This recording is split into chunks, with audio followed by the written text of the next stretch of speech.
Irmãos, livro do profeta Malaquias, último livro do Antigo Testamento, capítulo 3, versos 13 a 18. A gente está encerrando o nosso comentário no livro do profeta Malaquias. Só falta hoje mais capítulo 4, que a gente vai fazer de uma vez só. Malaquias 3,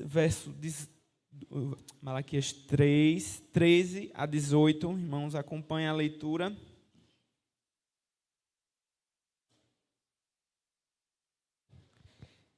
Diz assim a palavra do Senhor. Vocês disseram palavras duras contra mim, diz o Senhor, e ainda perguntam, o que falamos contra ti? Vocês dizem, é inútil servir a Deus. De que nos adianta guardar os seus preceitos e andar de luto diante do Senhor dos Exércitos? Agora, pois, nós vamos dizer que os soberbos é que são felizes. Também os que praticam mal prosperam. Sim, eles tentam o Senhor e escapam. Então, os que temiam o Senhor falavam uns aos outros. O Senhor escutou com atenção o que diziam. Havia um memorial escrito diante dele para os que temem o Senhor e para os que se lembram do seu nome. Eles serão a minha propriedade peculiar naquele dia que prepararei, diz o Senhor dos Exércitos. Eu os pouparei como um homem poupa seu filho que o serve. Então vocês verão mais uma vez a diferença entre o justo e o ímpio, entre o que serve a Deus e o que não o serve. Amém? Vamos orar mais uma vez. Pai, fala conosco, Senhor, através da porção lida da Tua palavra, Senhor. Ó Deus, que o nosso coração, Deus, seja terra fértil, Senhor, e receptiva, Deus, à Tua palavra, Senhor. Não queremos ouvi-la, Senhor, e simplesmente escolher dela aquilo que nos agrada, aquilo que achamos mais conveniente, Senhor. Mas queremos aceitá-la tal como ela é, Senhor, espada cortante e afiada, Senhor, para a nossa alma, Deus. Ó Deus, Pai, que essa espada, Deus, possa nos ajudar nessa manhã a discernir, Deus, o nosso coração.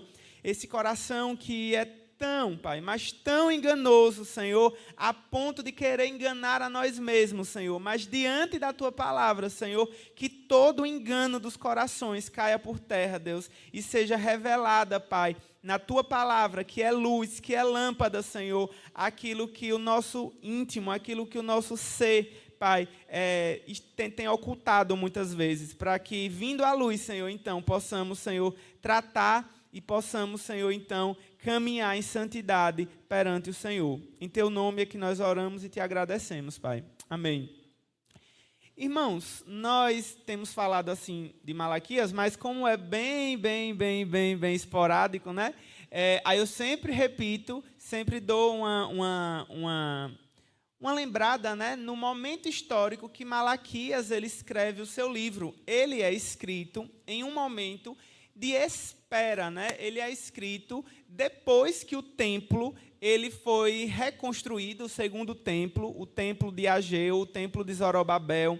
Havia tido uma reforma política com Neemias, havia tido uma reforma religiosa com Esdras, e nada parecia que tinha mudado, entendeu? Esse era o problema. Eles estavam esperando que assim que aquilo que eles entendiam que deveriam fazer, a reconstrução do templo, a reforma que houve realmente em Jerusalém, imediatamente e instantaneamente tudo voltasse a ser como era antes. Era essa a expectativa deles, era isso que eles esperavam. Só que isso não aconteceu. E aí Malaquias escreve esse livro tão duro, tão difícil. E a gente sabe que de Malaquias até Mateus ainda se passam outros 400 anos que o povo tem que esperar. Mesmo assim, eles não têm a resposta que eles queriam, né? Não veem aquilo que eles gostariam de ter visto e tem que esperar. E aí, irmãos, Malaquias usa muito mesmo esse recurso. Vocês estão cansados de ver esse recurso, né? O Senhor falando em uma conversa hipotética, né? Uma conversa retórica. Ele fala, olha, vocês estão dizendo isso. Aí o povo fala, não, a gente não está dizendo isso não. E Deus fala, claro que vocês estão dizendo isso, isso. Mas a verdade é essa e aquela. É isso que Malaquias está dizendo aqui. Vocês disseram palavras duras contra mim. E ainda perguntam, que palavras duras foi que a gente disse contra você? Eles não entendiam o que eles estavam falando, que estava ofendendo tanto ao Senhor. Aí o Senhor disse, vocês acham que isso não ofende, não? Vocês estão dizendo que é inútil me servir. Isso não são palavras duras? A gente dizer para Deus, é inútil servir a Deus? De que adianta guardar os seus preceitos e andar de luto diante do Senhor dos Exércitos? Irmãos, lembrem que Deus ele constituiu um Estado, uma nação muito especial e diferente de todas as nações da terra, porque era uma nação teocrática, era uma nação que tinha como rei Deus. Isso é muito diferente, né? E nessa nação teocrática, nessa nação cujo Deus era o Senhor, Deus ele tinha separado uma das tribos, das 12 tribos, para que servisse a Deus desse ponto de vista religioso. Era a tribo de Levi, eram os levitas. Eles não tinham terra. Eles não tinham terra porque eles tinham que confiar que o povo de Deus, as outras 11 tribos, seriam fiéis no dízimos e nas ofertas. O que é que aconteceu no versículo 6, lá atrás desse mesmo capítulo 3? O povo não estava dizimando e ofertando. Como era então que o pessoal estava andando? De luto. Claro que eles estavam andando de luto, eles não tinham terra para plantar, eles dependiam dos dízimos e das ofertas. O povo não estava dizimando e ofertando.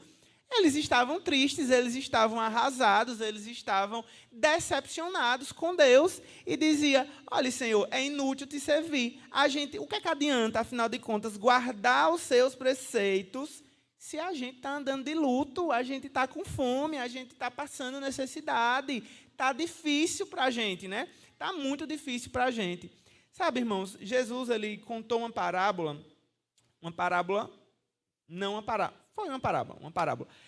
do joio e do trigo, que ela ilustra uma coisa que estava acontecendo aqui na mente dos levitas, para quem Malaquias estava se dirigindo. Nessa parábola, Jesus falou que, às vezes, a clareza de quem é uma coisa e quem é outra vai demorar um tempo. De que quando o joio foi plantado junto com o trigo, não dava para discernir imediatamente qual era qual. E eles iam ter que esperar um tempo de maturidade para que o joio se manifestasse como joio e o trigo se manifestasse como trigo. Por que isso daqui? Eu estou trazendo essa parábola, irmãos? Porque eles estavam olhando para aquelas pessoas que, no ponto de vista deles, eram felizes, e ela estava dizendo, eu não entendo. Os soberbos são felizes, os que praticam o mal prosperam, e os que tentam ao Senhor escapam. Malaquias, melhor dizendo, né? Ele estava falando como se fossem os levitas falando, dizendo bem assim, está vendo? Eles que são felizes, mas os levitas estavam olhando, irmãos, uma colheita ainda verde. Eles ainda não conseguiam discernir exatamente a distinção que Deus disse que ia acontecer.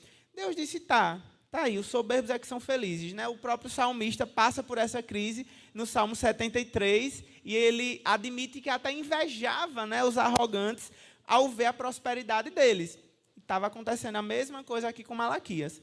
Mas Deus ele lembra que tem um segundo grupo, né? Esse segundo grupo, aqui no versículo 16, é um grupo que, ao invés de murmurar porque a situação está difícil, é um grupo que falava uns aos outros, que exortavam uns aos outros, que aconselhavam uns aos outros, que dizia, tenha ânimo, tenha paciência, aguente mais um pouco, o Senhor está ouvindo, o Senhor ele vai mudar a nossa sorte, o Senhor vai fazer alguma coisa. E o Senhor estava escutando com atenção o que eles diziam, irmãos. O Senhor escuta com atenção tanto o primeiro grupo, o grupo dos murmuradores, como esse grupo que estava tentando animar uns aos outros nesses momentos difíceis. O conforto desse grupo é saber que Deus sabe, que Deus cuida, que Deus está sempre atento às necessidades do seu povo. Por que é, então, que essas necessidades, aparentemente, não estavam sendo supridas? Irmãos, períodos de prova, períodos de deserto, períodos que os israelitas tiveram que passar por 40 anos. Período que Jesus passou por 40 dias, né? Para simbolizar também esse mesmo período que os israelitas passaram no deserto. Haverá deserto para o povo de Deus também, haverá momentos de sequidão, haverá momentos de provações, muita sequidão, muita sequidão, muita sequidão mesmo, irmãos. Mas sabendo que o Senhor está passando no deserto com a gente, que o Senhor está passando por aquela situação com a gente. E sabendo, irmãos, segundo o versículo 16 nos lembra, que há um memorial escrito diante dele. Existe algo escrito, e nessa época aqui, a coisa escrita era algo assim muito, muito, muito relevante, né? Um tempo onde os materiais de escrita, um tempo onde até as coisas que existiam, né, para escrever eram muito perecíveis. Imagine a palavra falada, né, irmãos? A palavra falada, ela era muito mais esquecível do que algo que estava escrito, né? Algo que estava escrito podia ser consultado.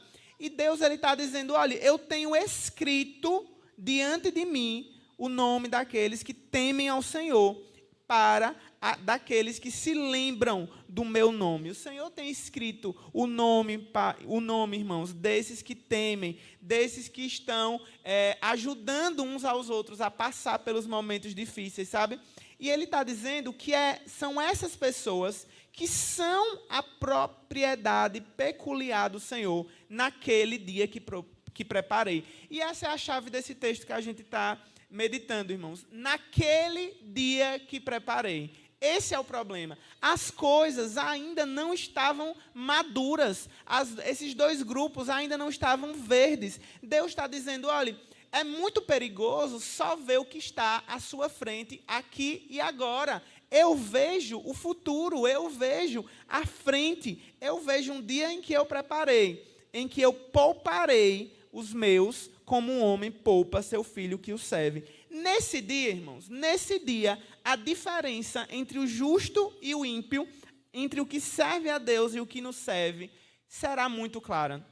Muito clara, irmãos. A gente vive, infelizmente, com os olhos muito baixos. A gente vive com o nosso olhar muito limitado ao aqui e agora, às circunstâncias da vida. A gente só consegue ver o deserto, a gente só consegue ver a necessidade, a carência, a inflação, a injustiça que acontece no país, de leste a oeste, de norte a sul. A gente só consegue ver, irmãos, que os soberbos, parece que é eles que são felizes. A gente vê que aqueles que praticam o mal, eles escapam impunemente dos seus crimes.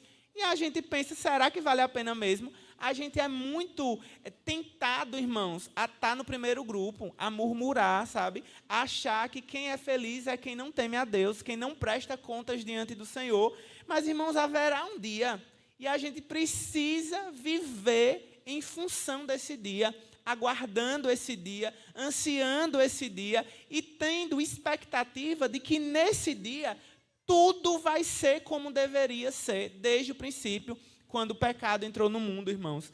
Irmãos, nós precisamos mesmo olhar um pouco mais para cima, a gente precisa olhar um pouco mais para frente, a gente precisa sair do lugar que limita a nossa visão, né? Como Abraão, ele é chamado para fora da tenda, e olhar para o céu e contar as estrelas que estavam lá. Às vezes a gente está muito enclausurado, né, dentro dessa situação, dentro de um problema, dentro de um casamento, às vezes que você acha que é muito complicado, dentro de uma, sabe, irmãos, dentro de um nó muito, muito, muito, muito amarrado, sabe? Um nó assim que você pensa, como é que esse nó vai ser desfeito? Haverá um dia, irmãos, haverá um dia em que claramente o joio vai ser discernido do trigo. Haverá um dia onde claramente Deus vai fazer uma diferença entre o justo e o ímpio, entre o que serve a Deus e o que não serve.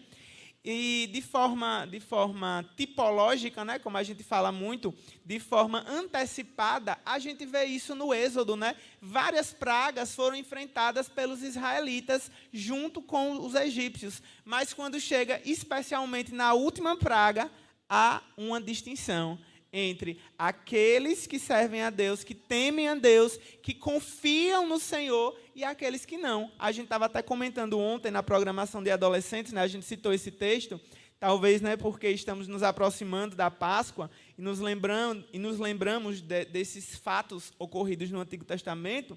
Irmãos, vocês já pararam para pensar que os israelitas não tiveram tempo de perguntar, mas por que um cordeiro? por que eu tenho que pintar esse sangue na porta? Quem estava perguntando, se tivesse alguém ali no meio, gastando tempo para perguntar isso, o anjo da morte ia passar e já era. Era uma coisa que tinha que ser obedecida por fé naquele momento, sabe, irmãos? Muitas vezes a gente vive pelo que vê e não vive pelo que não vê. E a gente é chamado a viver pelo que não vê, irmãos, porque o que nós não vemos é muito mais certo do que aquilo que a gente vê, inclusive do ponto de vista político, do ponto de vista econômico. A gente vê as nações, né? A gente vê a Europa, por exemplo. Se a gente olha para a Europa, talvez a gente pense, nossa, os europeus é que são felizes. Os europeus é que prosperam. Os europeus são a nação que você pode, o correio, deixar lá uma encomenda na sua porta e você saber que você vai passar o dia todo fora e quando você chegar vai ter a encomenda lá, ninguém vai levar. Aí você pensa, nossa, os europeus, eles são de fato felizes. E os europeus, irmãos, não tem uma nação, não tem um continente assim mais frio e longe de Deus atualmente como a Europa. A situação que os missionários trazem da Europa é muito, muito, muito, muito, muito lamentável. A Europa está morrendo espiritualmente, irmãos. E não vale a pena essa prosperidade, sabe? Não vale. Simplesmente não vale. E tudo isso pode mudar de uma hora para outra. Vem uma guerra e esses países que estão aí vivendo, né, de uma forma pródiga, né, de uma forma assim, muito tranquila financeiramente, de um dia para o outro pode ter uma crise, pode ter uma recessão, como já teve nos Estados Unidos e tal. Isso não é certo. O que a gente vê não é algo estável, mas o que a gente não vê, mas que o Senhor revelou, isso é confiável, irmãos. Repare, é algo que é muito mais confiável do que o que os nossos olhos podem ver. E nós precisamos viver em vista desse dia, irmãos. Desse dia em que o Senhor vai fazer justiça e vai fazer essa diferença entre justo e ímpio, entre o que serve a Deus e o que não serve. E nós precisamos estar do lado certo, nós precisamos estar no grupo certo. Nós precisamos estar no grupo não dos murmuradores, mas naqueles que se aconselham mutuamente e dizem, aguente mais um pouco, aguente firme. Jesus está voltando, Jesus está vindo restaurar todas as coisas, é só mais um momento. E essas tribulações vão ser apenas uma leve pena comparada ao eterno peso de glória que terá quando o Senhor Jesus se manifestar dos céus para buscar o seu povo. Que o Senhor nos ajude, irmãos, a viver em vistas desse dia. Leia esse texto em casa, leia o texto de Malaquias, o livro de Malaquias em casa, e veja quantas advertências, irmãos, são 4 capítulos apenas, que Malaquias ele trouxe para a igreja do seu tempo, e que é útil para a gente que também vive em um momento de espera, né? A espera da segunda vinda do Messias, do Senhor Jesus Cristo.